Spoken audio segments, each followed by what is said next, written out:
नमस्कार. फक्त योजना या यूट्यूब चॅनलवर सर्वांचं हार्दिक स्वागत. आर-टी प्रवेश प्रक्रियेअंतर्गत फायनली 1 किलोमीटर 2 किलोमीटर सर्व अंतरावरील शाळा उपलब्ध झालेल्या आहेत. पोर्टलवरती देखील अपडेट झालेला आहे आणि याचबरोबर सगळ्यात आनंदाची बातमी ऑनलाईन फॉर्म मुदतवाढ झालेली आहे. तर याच्यामध्ये पाहू शकता की नव्याने जे बदल झालेले आहेत तर याच्यामध्ये 17 तारखेपासून ते 25 तारखेपर्यंत पालकांना याच्यामध्ये तुम्ही जर यापूर्वी अर्ज जर भरला नसेल तर नव्याने अर्ज भरू शकता आणि याचबरोबर तुम्ही जर यापूर्वी अर्ज भरला असेल तर तुम्हाला फक्त फॉर्म एडिट करायचा आहे. तर आत्ताच्या व्हिडिओमध्ये ज्या पालकांनी आतापर्यंत अर्ज भरलेला आहे तर फॉर्म एडिट कसा करायचा या संदर्भात आपण आत्ताच्या व्हिडिओमध्ये माहिती घेणार आहोत. तर सर्वप्रथम व्हिडिओच्या डिस्क्रिप्शन बॉक्समधील लिंकवर क्लिक करून येथे यायचं आहे. येथे आल्यानंतर ऑनलाईन ॲप्लिकेशन या टॅबवरती तुम्हाला क्लिक करायचं आहे. येथे तुम्हाला तुमचा ID त्यानंतर पासवर्ड आणि त्यानंतर कॅप्चा टाईप करायचा आहे. त्यानंतर लॉग इन या टॅबवर तुम्हाला क्लिक करायचं आहे.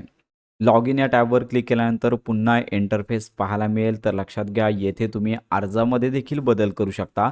तर सर्वप्रथम तुम्हाला पाहायला मिळतील की स्कूल सिलेक्शन या टॅबवरती सर्व ऑप्शन पाहायला मिळतील, उपलब्ध झालेले आहेत. पण तुम्हाला याच्यामध्ये शाळा निवडता येत नाही. तर यामध्ये शाळा निवडायच्या असतील तर लक्षात घ्या सर्वप्रथम तुम्हाला चाइल्ड इन्फॉर्मेशन या पेजवरती यायचं आहे आणि या ठिकाणी आल्यानंतर खाली पाहू शकता की unconfirm my application form only 2 attempts is allowed. म्हणजे लक्षात घ्या की फॉर्म आहे यापूर्वी भरलेल्या पालकांना फक्त 2दाच फॉर्म एडिट करता येणार आहे. त्यासाठीचा ऑप्शन देण्यात आलेला आहे. 2पेक्षा जास्त अटेम्प्ट केलेत तर मात्र तुम्हाला फॉर्ममध्ये प्रॉब्लेम येऊ शकतो. तर यामध्ये सगळ्यात महत्त्वाची बाब म्हणजेच 2 किलोमीटर 3 किलोमीटर त्यापेक्षा जास्त अंतरावरील शाळा टाकण्यासाठी सर्वप्रथम क्लिक हिअर या टॅबवर क्लिक करायचं आहे. तुम्हाला पॉपअप विंडो पाहायला मिळेल.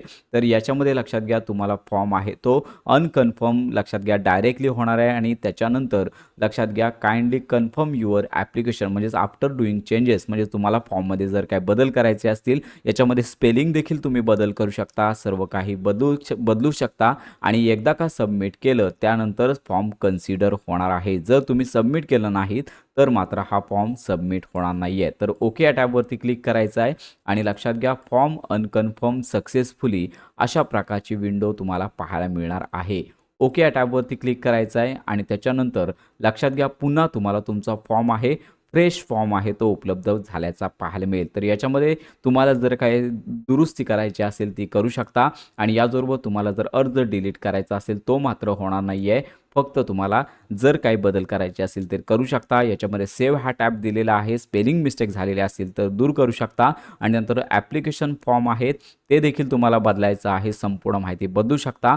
डॉक्युमेंट देखील तुम्हाला चेंजेस करता येऊ शकतात. अगोदरच भरलेलं असेल काहीच करायचं नसेल तर गरज नाही आहे. स्कूल सिलेक्शनमध्ये मात्र तुम्हाला आता अशा प्रकारे फ्रेश फॉर्म पाहायला मिळेल. शाळा उपलब्ध झालेल्या आहेत तर अनकन्फर्म केल्यानंतर तुम्ही 1 किलोमीटरच्या शाळा तुम्ही निवडू शकता. याच्यामध्ये तुम्हाला ऑप्शन पाहायला मिळतील आणि त्याच्यानंतर तुम्ही येथे 1 ते 3 किलोमीटर अंतरावरील शाळा तुम्ही निवडू शकता.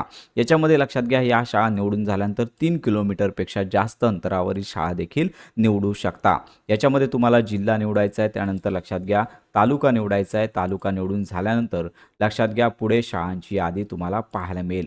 तर अशा प्रकारे शाळा निवडून झाल्यानंतर तुम्हाला कन्फर्मेशन द्यायचं आहे आणि शाळा सर्वप्रथम निवडून घ्यायच्या आहेत आणि त्याच्यानंतर सेव्ह या टॅबवर क्लिक करायचं आहे. School selection save successfully popup window पाहायला मिळेल. ओके या टॅबवरती क्लिक करायचं आहे आणि त्याच्यानंतर तुम्ही निवडलेल्या शाळांमध्ये प्रेफरन्स क्रमांक आहेत ते तुम्ही देऊ शकता. तर अशा प्रकारे तुम्ही एकापेक्षा अधिक किलोमीटर अंतरावरील शाळा निवडू शकता. तुम्हाला शाळांची यादी पाहायला मिळेल आणि त्याच्यानंतर सेव्ह या टॅबवरती क्लिक करून तुम्हाला फॉर्म आहे तो सबमिट करायचा आहे. संपूर्ण फॉर्म तुम्हाला पाहायला मिळेल. पुन्हा अंडरटेकिंग बॉक्सवरती क्लिक करायचं आहे. एखादं गुगल लोकेशन चेंज झालं असेल तर बदलू शकता आणि खाली येऊन कन्फर्म अँड सबमिट या टॅबवर क्लिक करायचं आहे. तर अशा प्रकारे पालकांना जो फॉर्म भरलेला आहे तो एडिट करता येणार आहे. अर्ज डिलीट होत नाही आहे. फक्त तुम्ही माहिती बदलू शकता. तर अशा प्रकारची ही महत्त्वाची आणि खात्रीशीर माहिती संपूर्ण महाराष्ट्रातील जे पालक आहेत ज्यांनी आपल्या पाल्याचा फॉर्म भरलेला आहे अशा पालकांपर्यंत नक्की शेअर करा. याचबरोबर नव्याने अर्ज कसा करायचा याचा माहितीपर व्हिडिओ देखील आपल्या चॅनलवरती अपलोड केला जाणार आहे. तर अशा प्रकारे तुम्हाला अर्ज करण्यासाठी मुदत 25 तारखेपर्यंत देण्यात आलेली आहे. तोपर्यंत अर्ज करायचा आहे. तर ही महत्त्वाची माहिती सर्वांपर्यंत नक्की शेअर करा. आर-टी प्रवेश प्रक्रियेसंदर्भात खात्रीशीर माहितीसाठी आपल्या फक्त योजना या यूट्यूब चॅनलच्या कनेक्टमध्ये राहा.